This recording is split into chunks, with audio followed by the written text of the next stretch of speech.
swimming pool kha tel ta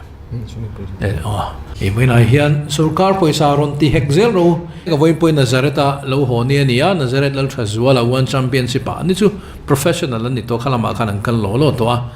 voin po hi thingpuin puya han enge ni han lom pui kha kan tum dewa national games in champion chuan incentive cash award thatok tak khaum dona a politics zo in tu man ngai thla lo turani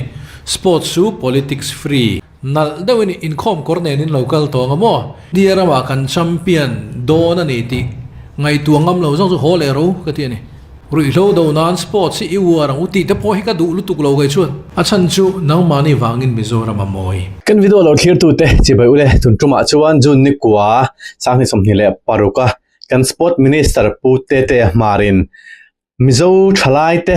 moi thai le arm wrestling a medal la te ne na huna man na chungchang kan thlirin kan ngai thladona kan rek dona nimin vekhan Nazareth-a kha alo thleng ve ne o cha tiang boru te po cha soya oma wangin he thila hi engtiang chin nge thila kaldi te po kha kan tha chho thei tur ngai ta ila a thavio wanga poison tan te mo thin khada han ron viral a engting nge alo tel puidu lo tiang han soi te po khoma chung te chu enge ni dan chi khan en pheinga kan clear phei don ni kan ngai thla phei phutang nge an lo ding thap mai chuang sei ha dam thak le mai chuang in zavain chi bai ule itukina hian hun limom tak mai kan manga champion chi alo te India rama ati tha thiau om khom na chumi te hlotlin na hun kan han lom ania thinlung takin kalom ani in mel ka muwa kalom le zuala chan chu in khan discipline kha tharingot mai ni Sports Council Secretary na Soyang Khan in Department Trang kan han changa a thena chuan kan han luta kan meeting bul kan han chana ta chuan rui lawan man le to chu ta chuan a luar chu chun har sat na ti za chu an ke mek chu ta chuan chu tiang thil chu thleng ti te nia voina chuan mizo thalai en mai pwa rui lo ngai te chan chuak thei tu tur malam pan mek kan han mu chewa kan lom hle ani kan lom na bel cha tu chu kum sang ni som ni le pasari national games lo tu ra hian atel don kan lati theilo mai ro chu tel thei tu ra chop chua arm wrestling le muay thai hi atel ve a National Sports Governance Act man ani chhotran meka chumin nuaya chuan in federation mo khulama in thopuite kha an in ziak luta nia danan zoma Indian Olympic Association in an pomani chuan National Games athleng tu tur state Meghalaya hi chuan kan ma National Games lo tura hian heng game te hi telni se tha kan tian tia in principle approval nei to chuan arm wrestling le muay thai hin telani chuan ti ngai kha la ve ta thunga an ti ngai chu in zompui in federation kha India sports dan pui hnuaya dananga a in zialu photangai chumin hnuwa Olympic Association in heng te hi National Games atel thei tur zinga kan pome an ti kha ma ba ka lawma chuero chu kan kut khani ta chi alowa kan kuta omero chu atelani ngai chuan kan qualify ang ti khani ta ni dan ran in discipline pakhata hian pariat an qualify thina entirnan boxing ani chuan weight khada pariat quarter final national games quat katipal national championship quarter final chin ani tlang puya category tamneu chuan semi final chin nge exam ngen lak don ka khelawa chuwang chuanin keini howi ke mani game anana na chuan national games kha nai ta ni National Games in champion chuan incentive cash award thatok tak khaum dona tin chumi pialama chuan thil dang thranga chuanin lutna anei chodona anei chho mek bokani hangan tlasep lo nge nia national level a medal la khian lo man la khian in police ate po ni sela exercise kan tia te India army ate le thil chang ayan ham thatna engen kuata te hi om thina chu tilai chu kan tu kan fa te no le pa de pon infiam na khovela antel raw ni chuan khatiang anga ham thanna dong thei tur chin lo malak tira fui phuran nor kal hi kan ti mak mo ne ome when I hear he discipline pan hi an thleng rual che hi alo mang reng khop mai discipline dang nen in medal la khi lom rual la tu na ka thu soi tur hi kan soi thei don lo wa tu nai ro chuanin kan han soi ngama chu he tiang hi ni ta a politics join tu man ngai thla lo tur ani sports su politics free racism mo nam race kha lo ran pain gurung ti kha ka hmuwa ni china moi thai ban ham phar de se lo mom lu tu kani race nam kha chuang lo chuan sa khuana pom lo chumi sa khuwa chu medal an la tur ani chumi sa khuwa chu an la ve lo tur ani ti pom lo chu wangin chung zong chuan min bar lo ani when I hen kan sei du chu in than ma sang ni som ni le pathum in than ma khan association throi tu ten lo lu tan on buai ve ni incentive cash award kan dong ve thei lo wan tia kan be ve na sa sia national ati kan kala engma sum le pai lotlin na kan nei point kan dong lo wan tia hei hi chutilai chan engma kan na ne lo candidate kha kan ni maya nang ni ho hi ZPM sarkar thaw in ti theng em min tia chuti hun lai kan ho tu pa tu na kan CM ni ta hi kan rona theilo chan tu rom nei nem kan ti theng ti ro ati thei dan kan zong tu ra lo ma ti ta ti chuan kan tiam ta ne kan au hla tel ta ne non Olympic sports po hi national participation national championship lo manan mu chun incentive cash award kan pe weng kan han ti pok mai ni a pe thea po chuan kan lo om chuang lo wa ti chuan pathian khong ina za ra le mi puite du sak nei kan han sarkar ta kan thil ti ma sak ber zinga mi chu Mizoram State Sports Council ina apom pui discipline an ni chung chuan Olympic sport an ni emon ni lo emo incentive cash award kan pe weng kan tia kan pe ve to ni tu la hian lai han tlajab lokang apoi molai chu ne aron soya sport hi chu politics a politicize si lo ani politics a khan khel chim na chi ani lo ni ti te po kha aron soya amaro chu poi molai de uzo chu an in tiam anga an oma Mizoram State Sport Council noya I sport items kan dirong aninga kata pom china huwa kha chu incentive pack khanon te hi aron petar renga arm wrestling ate muay thai te ponom pe chhota chumi ani laya poimo de wa chuanin non Olympic sports ti kha attention kan thia thiamanga attention kan thia thiam lo mai thia Olympic ka hian items big in film na tur big hi bit thia thina an ngeng Olympic Council te pon rual man big ten nei thina chungte chu ani chumi pelama chuan Olympic theng tu turamina an request demo an du zo an ngai na zong le entinan ramtinin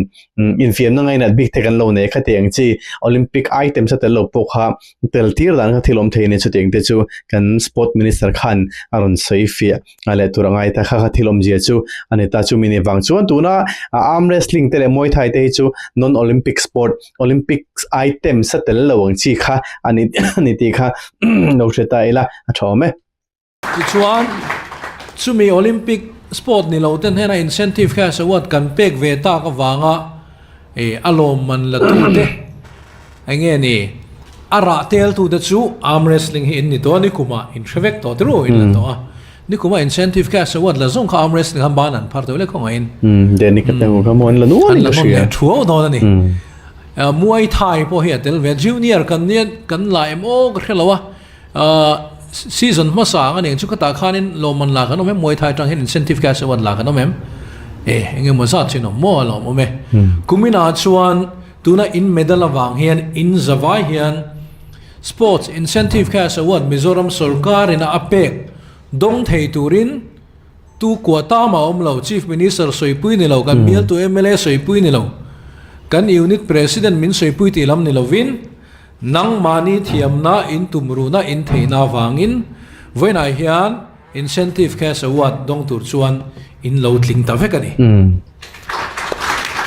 cái tiếng này khá bồi một không mấy biết tu này chặt lộ quá rồi, thì khá này một hi áo mềm mốc cái lo cái sợi ngâm chỉ là và cũng mấy khá là sĩ nông chuan ministry ai một bên khá này trên nền đông lo thì bộ khá áo mình cái sợi chung thì bộ chu in sợi chung non sợi giao tàu là cũng mấy khá là try kan ring à nè thì hết tiếng cái tiếng chuan kan chalai te sport ka infiam na khover hianin tun aina sele zoring gan kaldona sport hi infiam na hi e zon na tlak e zon na tling ani to ji hi kan mu a chiang em ma is tena an sak thelo in lian pui in thatak tak te lir then nei zo bi thatak tak kha kan sport personality te hi na ron nei so mek lai hi kan mu thiam poi mo chumi ni wang chun education is all round development zirna hi engkim ma so na ni kan ti rual hianin min azir thiam na mang khan he zong kher chong lo chumi ni wang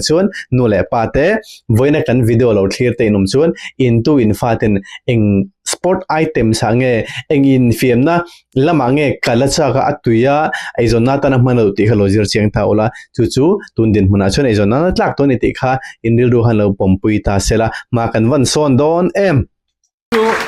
sport ro puina chu ni ta ni sports ni lo entiran IAS lak don chun tribal ku ta o mani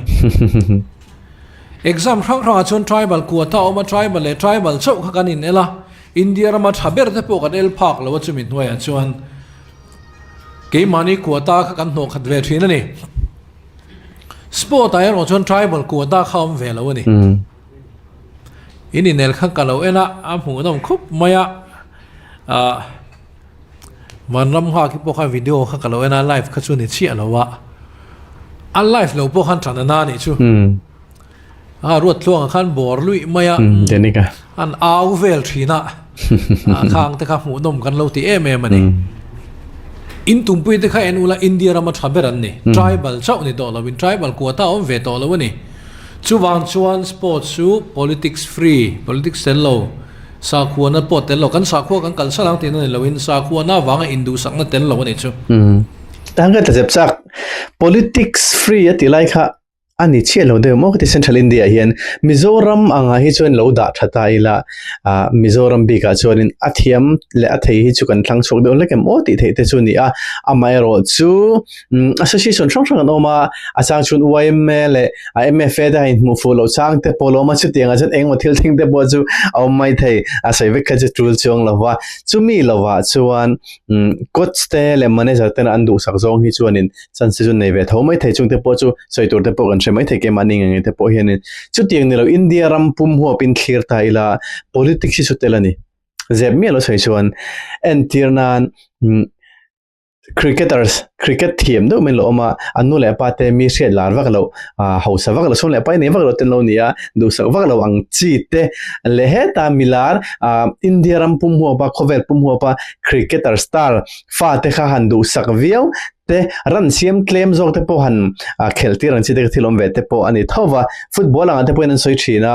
eng mo chena hi chuanin politics hi in role ani central India hi chuanin maro chu Mizoram bi ka ero hi chuanin athiang hlim viau in kashria du khoblo na te a fel le line ti te kha kan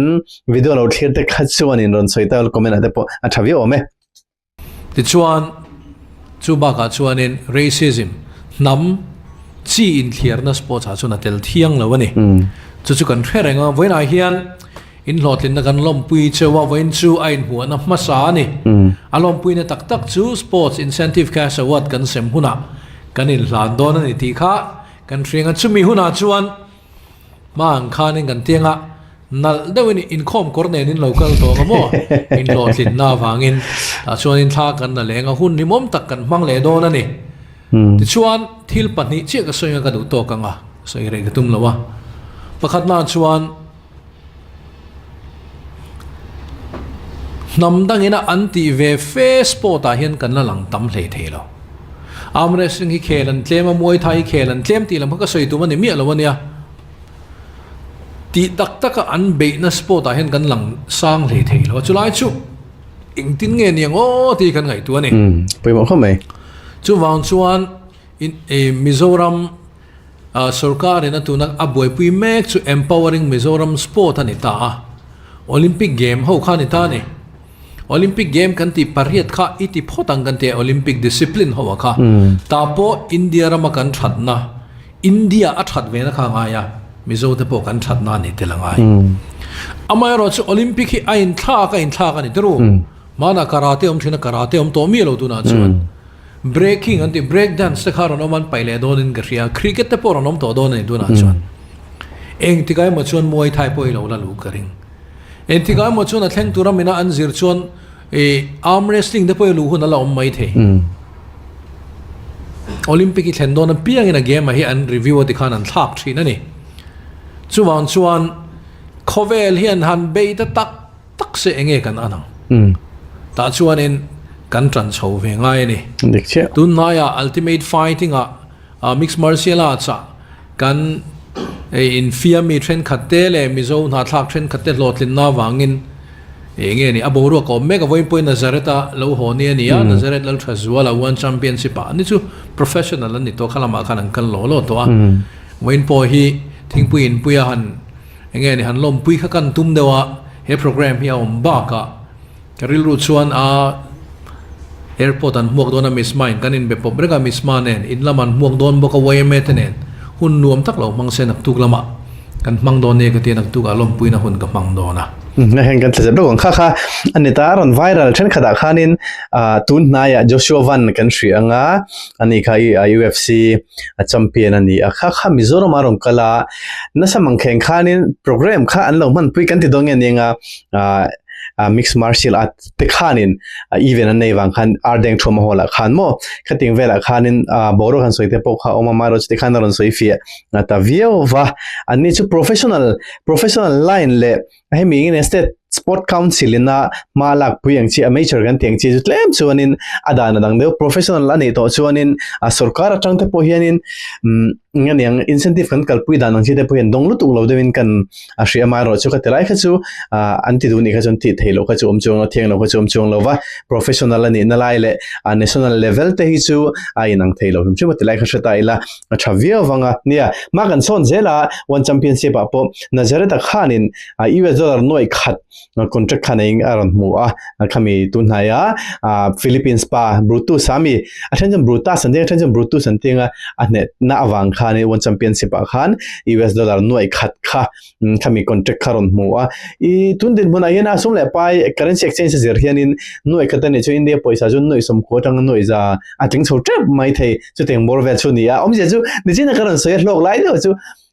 sport hi lok to ni khovel khuap chen chho the na hi all sam gan ti dong ani nga abe tak tan chon kong hi kolu to ni chu wang chuan kan tu kan fa te an tui phot chon thei top chungu zir na ngor hi ne lo azir thiam dur chon azir thiam non tho IAS ani don doctor ani don engineer ani don MCS ani don amai ro chu azir thiam vela tur te engla mangi an kalang chu me tan chuanin nu le pate ngai to na gan sen man poimo tak em ka soi tum chu mani discipline a theu mani kal na theu khan kan ngai tu na kha alien tu rani begin junior ho sub junior ta in mail ka mu kha lo mom khop maya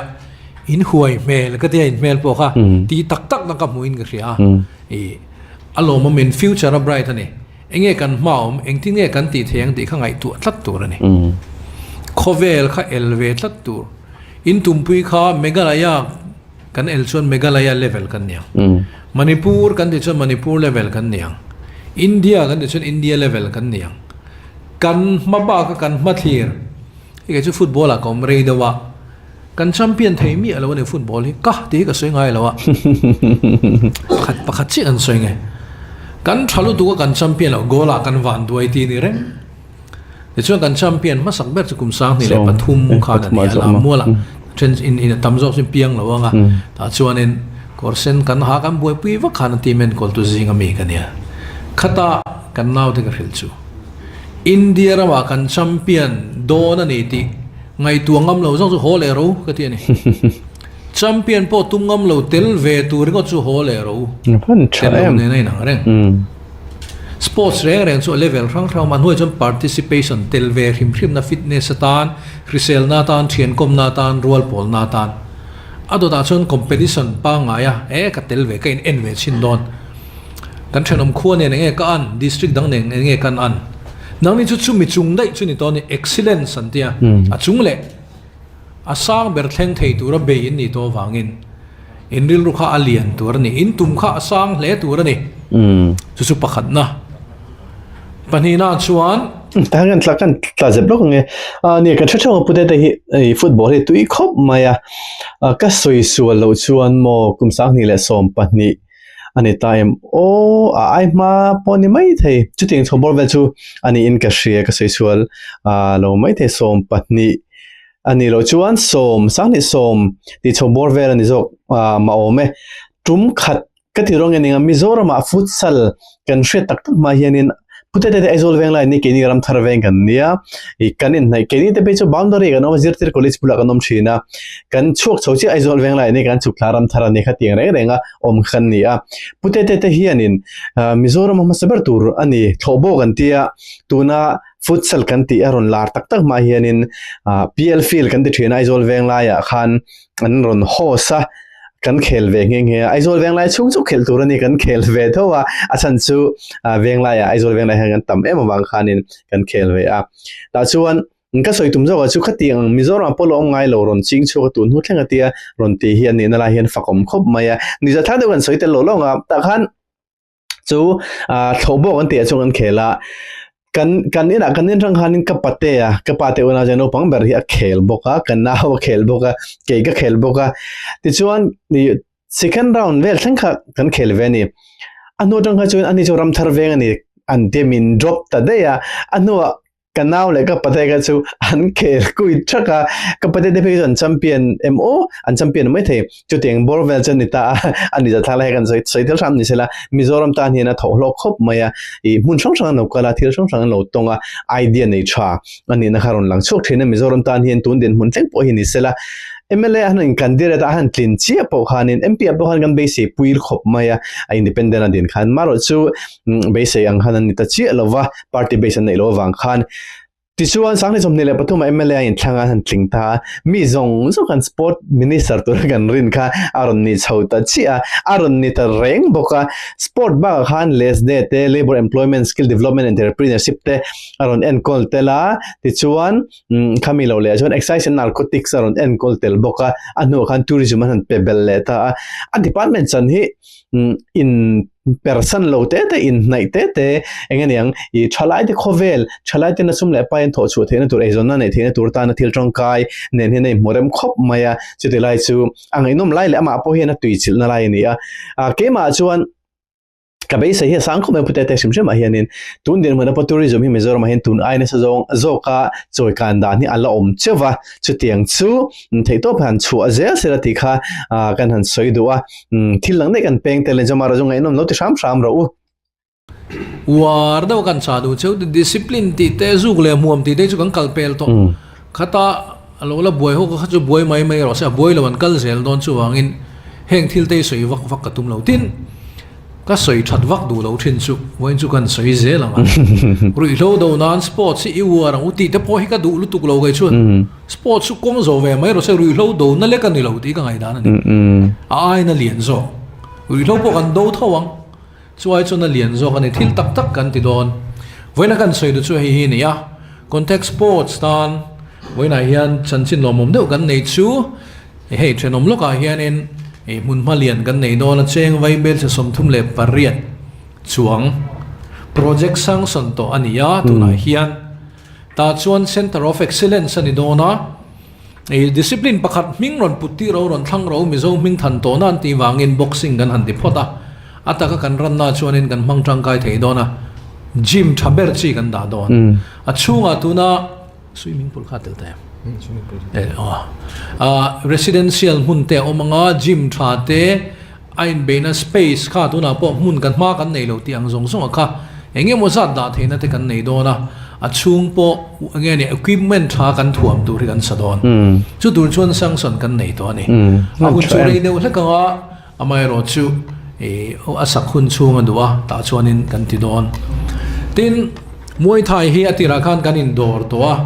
aran pain tu ma riat lawin kan puang lawanga sumle pa ya te po duat tla kin ni kan ti kan noin duat to kan ti zel do na ni training na hun mai nei lawi kan ve khop maya kan secretary hian a ve me ma chu wang chuan eng tin nge ni anga tia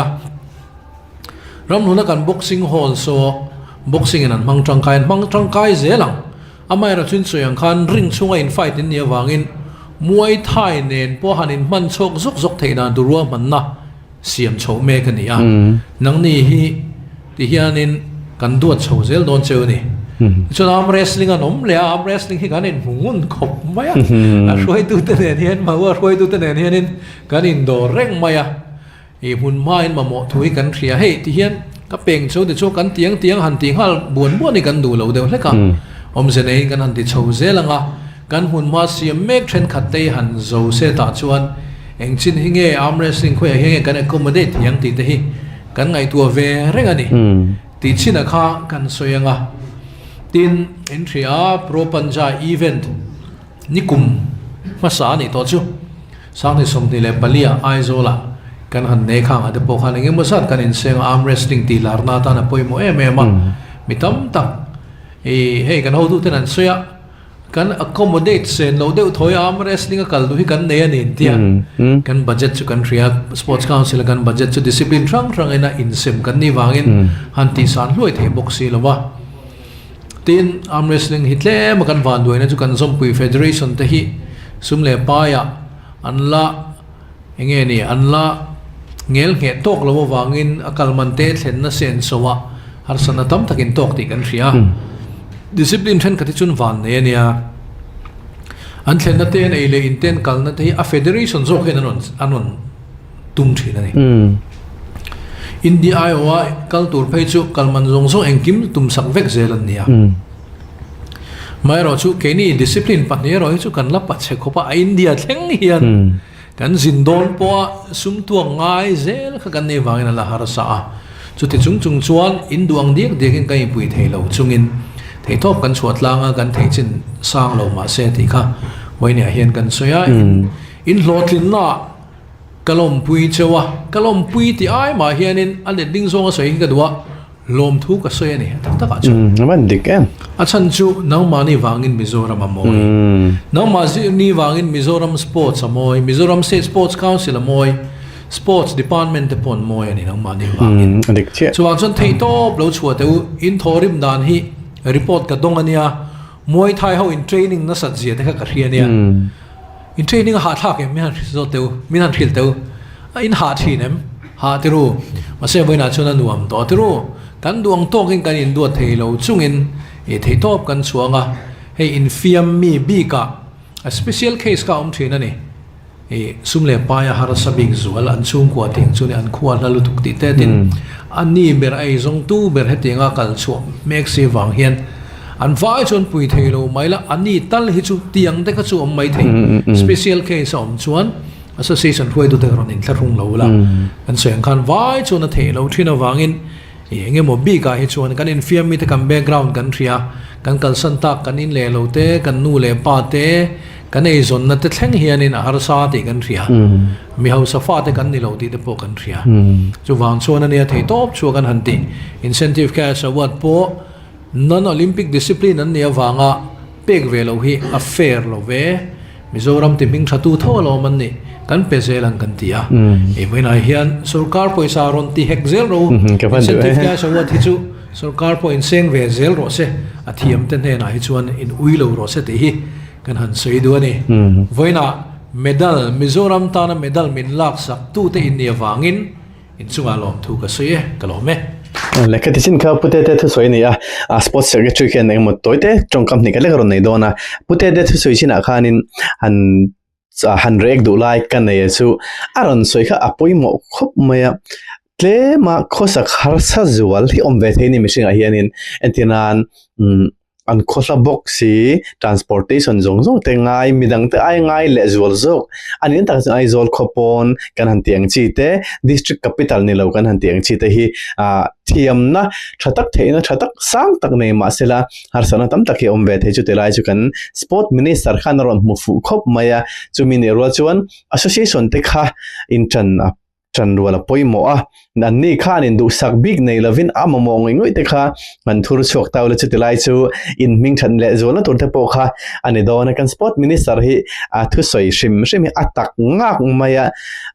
engeniang DAWT thu hanin tiam kama ti lo tlin le lo tur ang hi soi tum lova soi chin to a ero hi chuanin ading deuh chat zela chutilai chu thu soi han ngai nom na hi anniversary mishima pute te hi thil sang sanga po pathian thu soi apo ni sela Assembly House